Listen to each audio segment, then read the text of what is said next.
Então, eu estou hoje realizando a aula 13, no dia 23 de maio de 2026.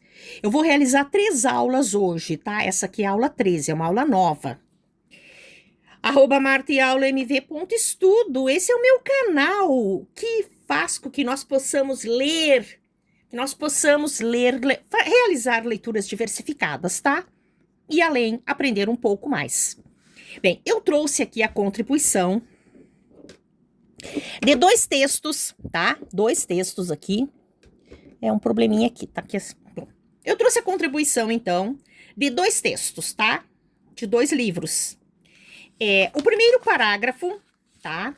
Primeiro parágrafo de o livro O Mundo de Sofia, do Justin Gardner, tá? E trouxe também para nós analisarmos o primeiro parágrafo de O Mundo, ou melhor, O Mundo de Sofia, aquele lá, tá? Alice no País das Maravilhas. O autor aqui é o Lewis Carroll, tá? Bom, observem, então, aqui eu já iniciei essa leitura, eu não pude continuar, não é? E eu estou dando continuidade ao trabalho hoje, tá?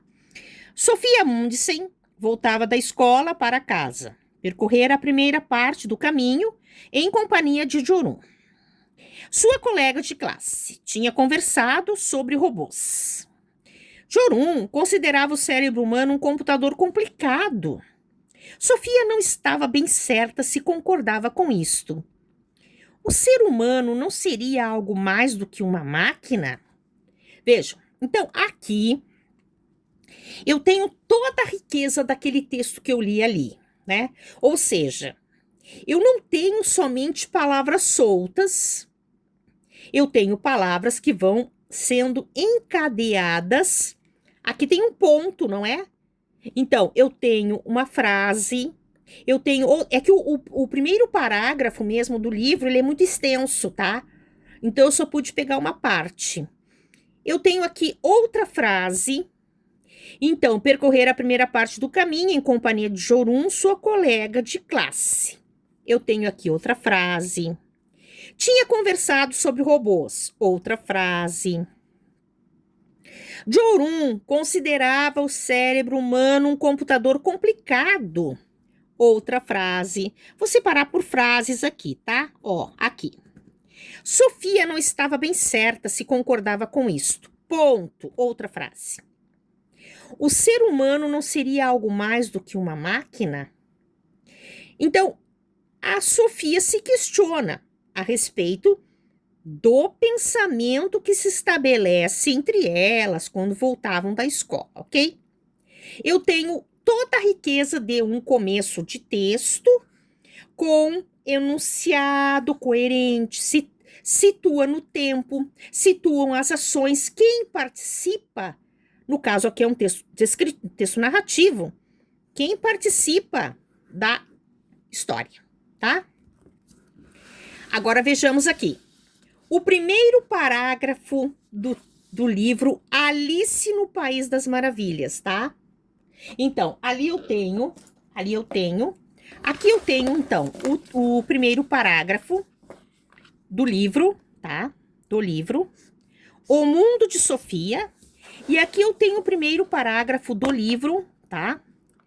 É Alice no País das Maravilhas, tá? Aqui, cada um dos autores, tá? Primeiro parágrafo dos 2, certo? Muito bem. Aqui no primeiro parágrafo do livro Alice no País das Maravilhas. Vamos ver aqui. Alice estava começando a ficar muito cansada de sentar-se ao lado de sua irmã no banco e de não ter nada para fazer. 1 ou 2 vezes, ela espreitava o livro que sua irmã estava lendo, mas não tinha fotos ou conversas nele. Ponto. E para que serve um livro, pensou Alice, sem fotos ou conversas? Então, o que eu trouxe para nós aqui? Eu trouxe a fascinante atividade de observarmos o que é um texto filosófico, não é? Porque aqui eu tenho um texto filosófico. E qual é a ação da Sofia? A Sofia, ela voltava, trabalho físico aqui. Ela voltava da escola com a sua amiga, tá? Ela voltava da escola com a sua amiga, tá? Sua colega de classe. E elas, qual é a conversa das duas? Aqui tem conversa, né? Observem que esse texto aqui, ele apresenta o quê? Conversa. O que vem a ser a conversa, né? Aqui eu já tenho o quê? Aqui eu já tenho um princípio de... Opa, será que a minha lapiseira quebrou, caiu aqui? Discurso, tá? Parece que o grafite da minha lapiseira quebrou, tá? Bom. Pois é, agora tem que parar para trocar aqui, para colocar aqui um grafite, rapidinho, tá? Porque eu teria que ter colocado vários, não é? Então, vejam bem, tá? Ali eu tenho um trabalho maravilhoso da filosofia, tá? Que me dá... Agora eu vou levar um tempão para conseguir colocar isso aqui, porque quando a gente tem pressa, às vezes as coisas não funcionam. Tá, muito bem. Então, aqui eu tenho o quê? Um princípio de discurso. Por quê? Vejam bem, quem é que falou aqui sobre a questão do pensamento, tá? Foi o próprio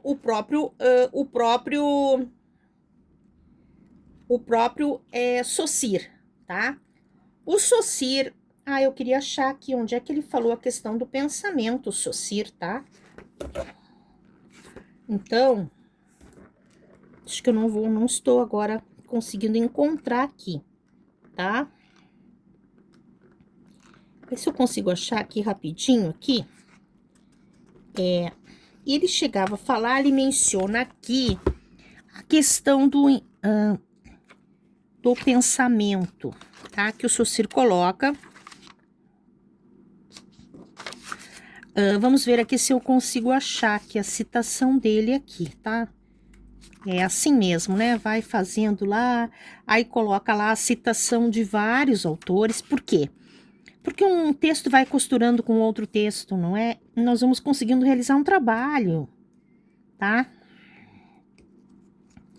Eu não estou achando aqui quando que houve a colocação lá a respeito do pensamento, tá? Do Ferdinand de Saussure, tá?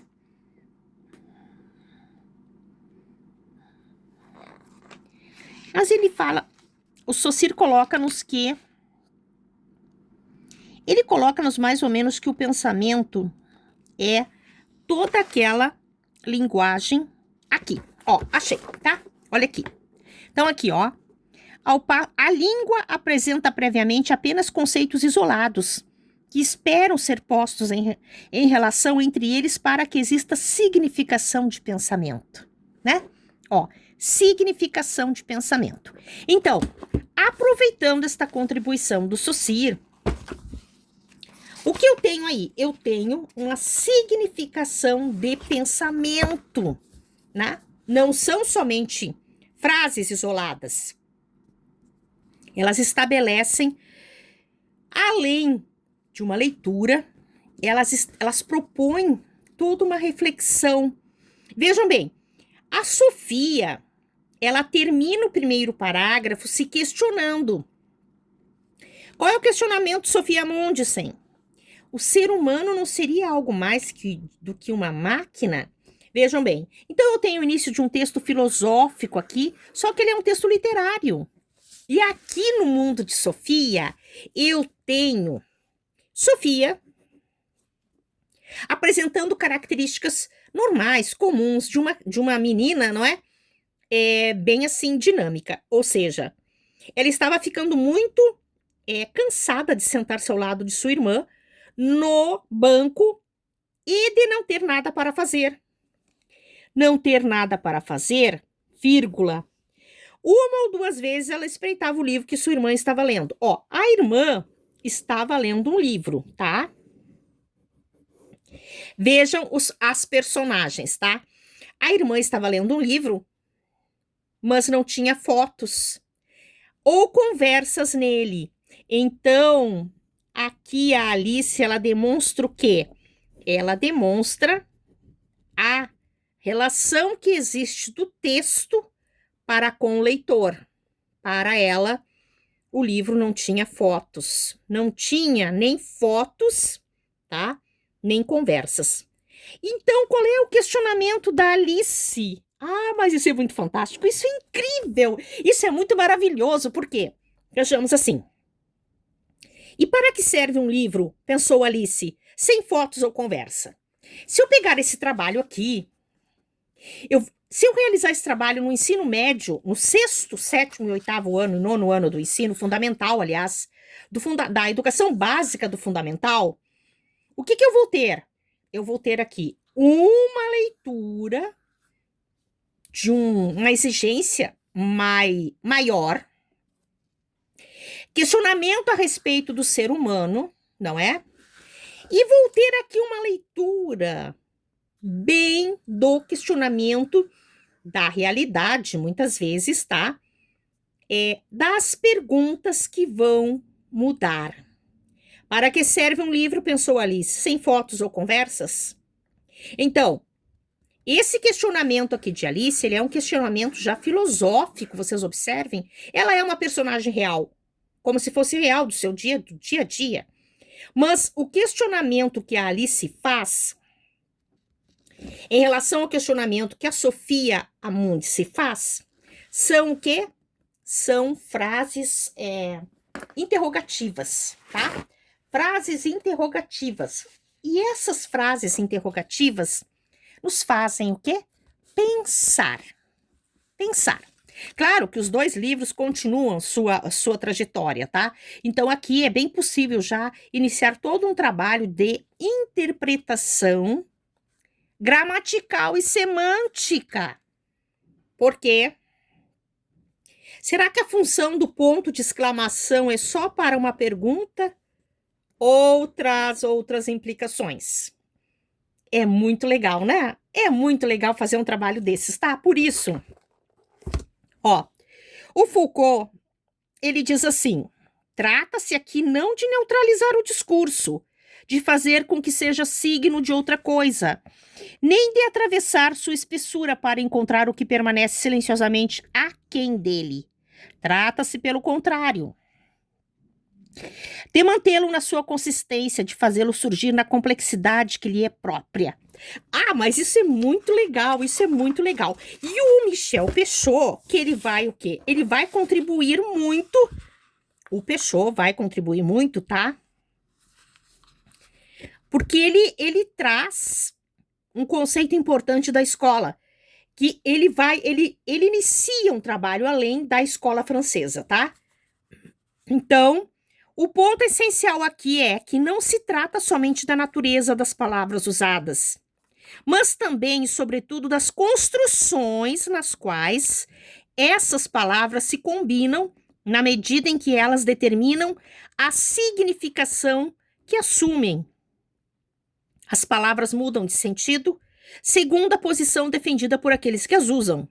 As palavras mudam de sentido passando de uma formação discursiva para outra.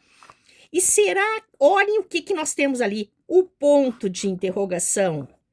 O ponto de interrogação não é somente para as perguntas e respostas que nós temos nas diversas estruturas do estudo, do ensino, em diversos graus, tá? Porque esse trabalho aqui ele pode ser tanto trabalhado no ensino fundamental, no ensino médio, como, não é? É um texto para a prova do vestibular e do Enem, que eu vou comentar em seguida já a prova do Enem, ok? E também para até um trabalho acadêmico, por que não? Ok? Uma boa tarde para todos!